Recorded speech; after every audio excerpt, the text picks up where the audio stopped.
Hi everyone, so welcome back. It's close enough to 1:05. I think that we can make a start. So I'd like to start our next session with the next series of presentations that we have.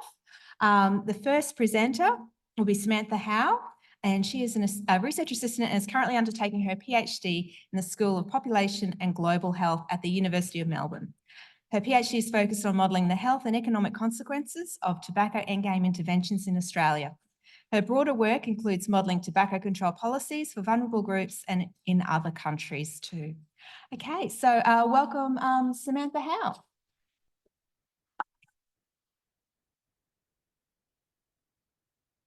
Thanks, Coral. Hi, everyone. Thank you so much for having me today. I'd like to start by acknowledging the traditional owners of the land that we're meeting and pay my respect to elders past, present and emerging. So today I'm presenting work that our team at the University of Melbourne, so myself, Tim Wilson and Drizait Wakram have undertaken alongside Michael Caton from the University of Toronto, modelling tobacco endgame interventions in the Canadian context. So I am receiving support via the University of Melbourne and the CRE for my PhD, but I don't have any conflicts to disclose. So our team has been developing what we call our Shine Tobacco model. This has been adapted over a number of previous iterations, and it was most recently used to model the endgame interventions that formed the smoke-free legislation that was briefly passed in Aotearoa, New Zealand. For those who were here yesterday, there were some graphs shown a couple of times of that modelling work. So we're now updating this model, firstly so that we can apply it to different contexts, and secondly to improve the way in which we model smoking and vaping and their dynamics, which, as I'm sure we all know, is becoming more and more important to consider. So I'm showing Canada as a case study. They have a tobacco endgame target for 2035. Their total smoking rates are currently sitting just below 12%, and this is in the context of relatively low but increasing vaping rates. So I'm going to go through some of the main components of our Shine Tobacco model. The first component is the Markov model, which is shown on the left of the screen. So we use this to define yearly transitions or flows between different smoking and vaping behaviour states. So we first calibrate this model to what we call business as usual, and then we layer interventions on top of that. So that might be an intervention that decreases smoking uptake or increases the rate of quitting. And then on the right-hand side, so our proportional multi-state life table is what we use to tally up the health impacts from those interventions that we model. So we do this by assigning a risk to each of our states of 20 different diseases. And we do account for the fact that there's a slow decline in risk after quitting smoking, and also that there's a lower likely health risk for vaping. So we set it as about 20% of the risk of smoking. So our disease-specific impacts are tallied up into a main life table, and this is an open cohort, so we include births, deaths, and migration in every year. And then our model outputs differences between our business as usual and intervention scenarios in terms of deaths and also health-adjusted life years, or HALYs. That's an aggregate measure of morbidity and mortality. So for any setting that we're applying our model, our first step is to parameterize business as usual. So looking at what we think smoking and vaping rates are going to look like in the future without additional interventions. So for Canada, we've used many years' worth of daily smoking rates and projected these forward. And just to note, we are looking specifically at daily smoking and vaping, just as a conservative estimate of health impacts. For vaping, we have much fewer years' worth of data to look at, and there's a lot more uncertainty in terms of what the future vaping trends might look like for a population. So it isn't really plausible for us to apply one trajectory forward. So our way of working through this model uncertainty currently is to model multiple business as usual scenarios where we combine our forecasted smoking rates with multiple trajectories of vaping. So for Canada, our rationale for deciding those vaping scenarios was done by looking at the limited data that we have on daily vaping. We projected this forward linearly And this showed that by 2040, which is the end year of our model, daily vaping rates would be sitting at around 10%. So we set that as a kind of medium target and then put a low and high bound around that of 5 and 15%. So then what we can do is model our interventions on top of each of these scenarios and see how sensitive the intervention impacts are to different possible vaping trajectories in the future. So the interventions I'm showing today are 3 novel endgame interventions of denicotinisation, significant retail reduction, and a tobacco-free generation being applied from 2024 in the Canadian population. Because these are still very novel interventions, we don't have real-world data to inform parameterisation. So as a starting point for this modelling in Canada, we've used the same sources that were applied for the recent modelling in New Zealand. So 2 things I want to note here is that firstly, our top 2 interventions, they impact both smoking uptake and quitting. And for quitting, we've parameterised this as having an equal relative increase in quitting all nicotine, but also switching from smoking to vaping. And the second thing is because we don't have data in the Canadian context at the moment, we have just directly transported from New Zealand. We've put wide uncertainty around each of our intervention components when we run them through our simulation model.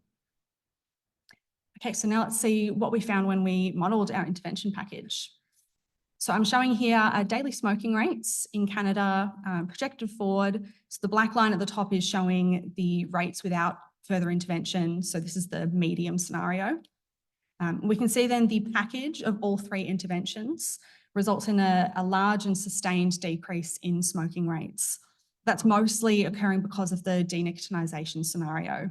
So I've shown the 95% uncertainty intervals, and you can see they're mostly overlapping. The smallest impact was from the tobacco-free generation or smoke-free generation policy, and that's just because that policy is impacting uptake, which is just occurring among young people in the model. So it isn't affecting smoking behaviours among people who are already smoking. And something to note here is that these impacts that we see for smoking rates differed minimally when we used our different business as usual scenarios. So where we see the difference by our BAU scenarios is when we look specifically at vaping. So I've shown these projections a little bit differently. The 3 solid lines are showing our different BAU trajectories. So we've put our different scenarios of increasing future vaping. And then with the dotted lines, I've shown the impact of the package of interventions. So there is an increase in vaping, and that's directly resulting from the increased switching from smoking to vaping that occurs under the retail reduction and low nicotine interventions. In relative terms, though, the impact in comparison to each BAU scenario is about the same as well. So then lastly, what is the health impact of those changes to both smoking and vaping? So what I'm showing here is the overall health adjusted life years or HALYs gained and deaths that are averted under our intervention package. And I've shown this for each of the 3 BAU scenarios. So with increasing vaping as you move downwards in the table. So if we focus just on the medium comparison scenario, we can see there was a gain of 326,000 HALYs and approximately 39,000 fewer deaths under our intervention package compared to business as usual. And that's over about a 16-year period. So you can see there's some difference between each of our rows in the table, so depending on which comparison scenario we used. But it's a relatively small difference. So this is showing that our tobacco-focused interventions are minimally sensitive to different vaping trajectories in the future. It's not shown here, but we did also look at what the relative impact of vaping versus smoking was. So we tested removing the vaping impact of our interventions, so assuming that there was no increased switching to vaping. And we found that the health gains seen in this table only increased by about 3%. So just briefly to finish off, I do want to highlight that our model has limitations. We still have to make assumptions about the dynamics of smoking and vaping under BAU, and also the relative health impact of vaping compared to smoking. The main uncertainty in our model comes from how we've specified the interventions. Ideally, we are wanting to get some country-specific information for Canada and rerun this model to see how the results differ. I think in particular, the most important thing to look at is going to be the potential impact of the illicit market in Canada.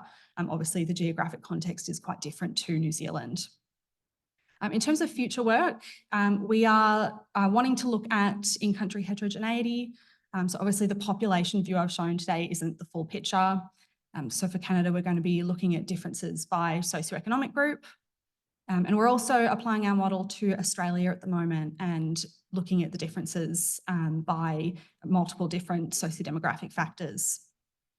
The last thing I want to mention is really in order to increase the utility of this kind of modelling work for policymakers, who is really the ideal end user of this information, is to have comparisons from the results I showed today. So we can do this with our modelling by comparing the Endgame findings to the impact of more incremental tobacco control interventions. But what I'm hoping to see in the future as well is more of this kind of prospective modelling, looking at other health risk factors. So this is an area that's largely being led by research teams in Australia and New Zealand. So there's other teams looking at modelling, for example, on alcohol use and related interventions. So what's really going to help put the findings that I showed on the previous slide into context is going to be showing policymakers the relative impact of tobacco endgame interventions with other public health concerns. So really putting this into a wider public health context. All right, that's all from me, and happy to take any questions.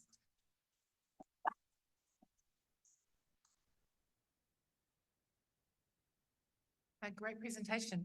I was curious why you just picked on vaping and not any nicotine replacement therapy, because they exist in the population. So in New Zealand, when we're talking about the denicotinization, the way that was going to work was that there was going to be easy access to as many cleaner forms of nicotine as possible, but you just singled out vaping. So I was curious why. Yeah, okay. So I think in terms of other nicotine replacement options, we haven't explicitly considered that, but it's almost inherently part of that interventions parameterization that we're assuming people might be using other avenues to quit.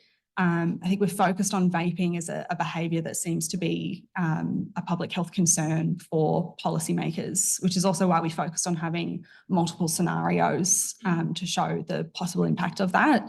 I think looking at other intervention options might be a future area of modelling as well that we could do.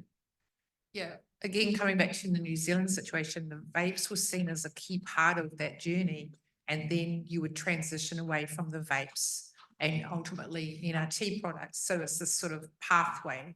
So I'm just wondering if you are also going to add in, as part of the modelling, the quitting of nicotine products. So there's trial data to be able to potentially use for the modelling. So just extending it forward. Yeah, okay. So currently with our model, if you switch from smoking to vaping because of the interventions, you aren't then stuck in vaping. We've just used the same quit rate for people who had taken up vaping through other means, but we haven't explicitly looked at the pathway from smoking to vaping to quitting. So yeah, I think that is another area to look at in future. The vaping rates, the quit rates for vaping are actually higher than quitting tobacco. So yeah, current trial limits. Yeah, okay. Yeah, I think that's something for us to look into. This has taken us a while to get to this point because of there's so much uncertainty and so many components and degrees of freedom when we're looking at the dynamics of smoking and vaping. So yeah, I do admit I don't think this isn't the end result. This is working towards improving the way that we look at those dynamics. Really interesting. I'm interested in the illicit market. If the illicit market becomes strong enough, it effectively becomes a different version of reducing the number of retail outlets. It becomes a reduced supply model unless it becomes completely out of control, I guess. So where would you expect, as you increase the likelihood of an illicit market developing, to move towards the modelling you've done for the retail substitution, which is a very big substitution of 90% reduction. And it's quite conceivable that you would end up with an illicit market with at least that degree of availability. Yeah, okay. So are you wanting to know, I guess, what would have to be the relative impact of the illicit market to essentially replicate that retail reduction effect? Yes, I think you need to model how complete that is. Mm-hmm. And as it becomes complete, you would arguably move the effect of the policy back towards business as usual. Yeah, definitely. So I think what we're planning to do, our next step is going to be looking at different possible scenarios of illicit market increases. And I think that definitely would be a useful comparison to see how high it would need to go to effectively remove our other interventions. But we haven't looked at it as of yet.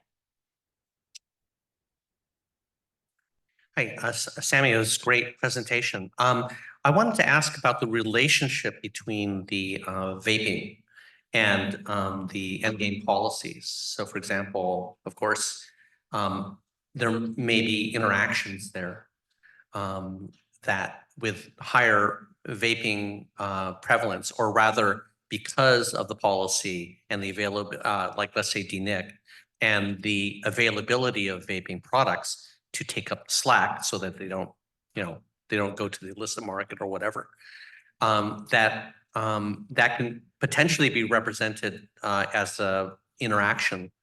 And I'm wondering, are these all just additive models right now, and you're stacking them to get the sort of the effect, or are you considering any, or potentially can you consider an interactive model? So it is a dynamic model under BAU. So we do have multiple transitions between, say, dual use and smoking or vaping solely. And we've, along with our projections that we use to parameterize the model, we've used some past study data from the US. In terms of the intervention impact, we had that 50% or kind of equal increase in quitting all nicotine or switching to vaping. That was based on an expert knowledge elicitation process conducted for the previous modelling. So that was with the New Zealand population in mind. So I imagine there would be some difference given different vaping availability and things for the Canadian population. So yeah, our colleagues from the University of Toronto are doing that expert knowledge elicitation at the moment. So that might change the findings somewhat. Thank you. Do we have any other final questions for Samantha? Evie. Thank you. That was really, really interesting. Has the study group thought about the outcomes that have come from Hungary? I know that they've recently had publications that look at the younger cohort, like adolescents, and the impact on initiation and 30-day smoking among young people since they've had like a government imposed ban on retail availability?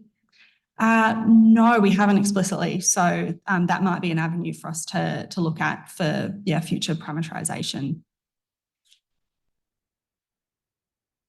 Okay, thank you so much, Sammy. That's great.